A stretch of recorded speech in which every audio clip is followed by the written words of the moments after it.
Are you all right? Emma walked over to Alex, looking worried. You are better off without her. You've seen her true nature, and she is not worth being sad over. Don't worry, I'm fine, he said, smiling. After seeing Cathy's behavior, he felt much better about the breakup. Good. Emma's expression brightened. Come on. To celebrate getting away from that bitch, I'll treat you to a meal. Don't argue. How about a nice place somewhere off campus? DeLuca's? DeLuca's was a rather upscale restaurant, and only the richest students at Preston University could afford to eat there. No, not this time. I don't want to bump into Cathy, Alex said, knowing that was the same restaurant she was going to with Billy. But one day I'll treat you to a meal at Chez Laurent. Chez Laurent was one of the most luxurious restaurants in New York. It was the kind of place that all students had heard of, but no one could afford to eat there. Emma was surprised. Alex didn't usually boast, so why was he doing so now? And this particular claim was really over the top. Is this simply a reaction to his heartbreak? She wondered. If so, it'll pass, right? She felt a little embarrassed, but she simply smiled and followed Alex's lead. All right, I'm looking forward to it. To be honest, I've never been there. She didn't know that Alex could eat 3 meals a day at the most expensive restaurant in the world and not even spend 1/100th of his wealth. Emma was called away by 2 of her friends, leaving Alex standing alone. 2 of his classmates, Ben and Carl, walked over and dragged him to the cafeteria for a meal. Just as they reached the entrance of the cafeteria, Ben stopped walking. He stared at his phone and loudly announced, Shit, Joe's making a fool of himself online. Check out our dorm group chat room. Really? Alex and Carl quickly took out their cell phones and checked the dormitory group chat. Joe had just sent a message. Guys, it's official. I'm no longer single. Hurry back to the dorm and I'll treat you to lunch to celebrate. He's finally found a girlfriend. I guess he got tired of being alone, Alex said. Carl grinned. Let's go back to our dorm and give him hell about it. With that, the 3 of them turned around and walked toward the dormitory. As soon as they entered, they saw Joe sitting on the bed with a girl holding hands. You're back. Joe let go of the girl's hand and stood up, smiling at the guys. Joe was a sports major. He was tall and slender with well-developed arm muscles. Hey guys, this is my girlfriend Susan. She studies music. Then he gestured to Alex and the others. These are my roommates, Alex, Ben, and Carl. Susan stood up and nodded with a smile. Ben looked at her and his heart started beating faster. She had pale skin, delicately shaped eyebrows, and a great body. She's perfect, he thought. Let's eat at La Bella Vie. Susan's roommates are coming too, so why don't you guys go and get ready? Joe then turned to Alex and said, Why don't you bring Cathy along? Everyone knew about Alex's lack of money, and that he couldn't afford to take his girlfriend to upmarket restaurants, so Joe decided to take this opportunity to help his friend. We've split up, Alex said bluntly. Split up? Really? Joe was shocked.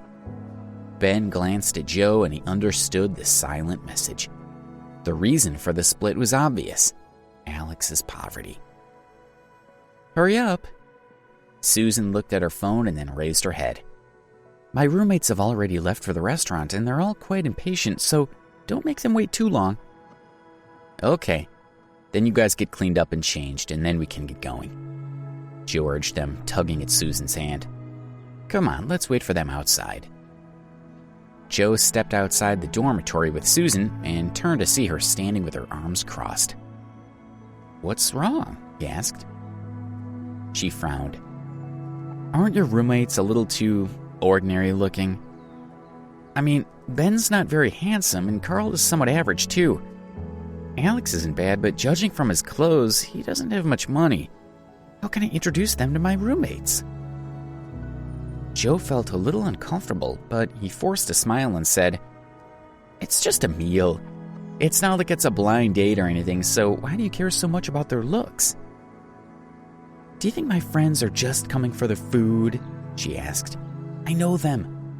Although they didn't come right out and say it, they're hoping your roommates are good boyfriend material. I've shown them your picture, and they must think that your friends are like you. She frowned. Then blame me, because I didn't tell you they're all biology students. His smile was a little bitter. He'd been assigned to Alex's dorm because the sports department dorms hadn't had room for him. Why don't you tell your roommates that the meal is canceled? She suggested. They'd probably just end up embarrassed if they went. Cancel it? No.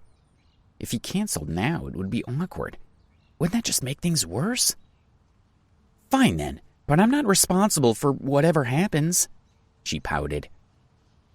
Just then, she received a call from one of her roommates.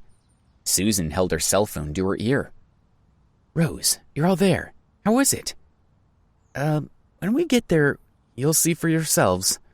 All right, I'll hurry them up. Just wait. As she was talking, Alex, Ben, and Carl came out of the dormitory. Joe, see how good I look? Ben gestured to his half-sleeve shirt as he looked at Joe expectantly. Cool. Joe smiled and patted his shoulder. Thankfully, Ben hadn't heard Susan try to cancel the lunch. If he had, it would have been a blow to his confidence. Joe looked at Alex, who had followed Ben out. He frowned. Alex, why haven't you changed? What about my friends? Susan asked. Can't you get dressed up for them? Alex looks fine. What do you expect him to wear? Carl asked. He's not Joe, and he's never going to look like him. Susan shook her head. Her roommates were going to be very disappointed. This was going to be a disaster. Stop wasting time and let's go, she urged them, and they all followed her out of the dormitory. Rose, Stacy, and Betty sat at a table at La Belle Vie. All of them were pretty, and it was clear they came from good families. Rose had long hair that draped over her shoulders. Her skin was fair, and she had a small face with large, sparkling eyes, a straight nose, and pretty pink lips. She looked like a beautiful princess straight out of a fairy tale. She was the prettiest of the three girls, and also the center of attention. Rose, there's a lump on your forehead. What happened? Betty gestured to the small bulge on her forehead. Oh. Rose touched the little mark, her sweet face looking a little angry. Don't remind me, Betty. Remember how I said I went to Metro Skybank with my father to do some business? Well, I met a clumsy person who smacked a door off my head. Ouch. Did he at least apologize? Metro Skybank's customers are quite high quality, aren't they? Rose used her phone to take a picture of her head and then checked it. Thankfully, the lump was not too obvious. She put her phone down and smiled at her friend. He did apologize. I was a bit stunned when I saw him there. You guys know what kind of people Metro Skybank caters to, right? You mean the upper class? Stacy asked. So this guy didn't belong? Exactly. The Metro Skybank only gives cards to people who have at least $1 million, Rose confirmed. So he didn't belong there. Some people think that the poorer a person looks, the richer they are, Betty suggested. Which means he might be a rich person keeping a low profile. Rose, tell us all about him. Rose rolled her eyes. Why? Later on, when the manager came over, he found out that the guy didn't even have a card. I think it was just an idiot who stumbled into the Metro Skybank. Maybe he thought that the cards of other banks can also be used there. If he'd done that, I would have died from embarrassment, Stacy exclaimed. After all that, I didn't even look at him and just left with my dad. Rose tossed her hair over her shoulder. We'll see if he dares to try it again in the future, or if he dares to show his face anywhere. The guy's not a child, Betty pointed out. Doesn't he have any common sense? I guess he's destined to be single for his entire life. Who would want a guy like that? Let's stop talking about him. I never saw him again anyway, Rose sighed. Why isn't Susan here with the others yet? Seriously. Rose picked up her phone and frowned slightly as she looked at the screen displaying her chat with Susan. Her boyfriend is rather handsome and quite muscly. Just my type.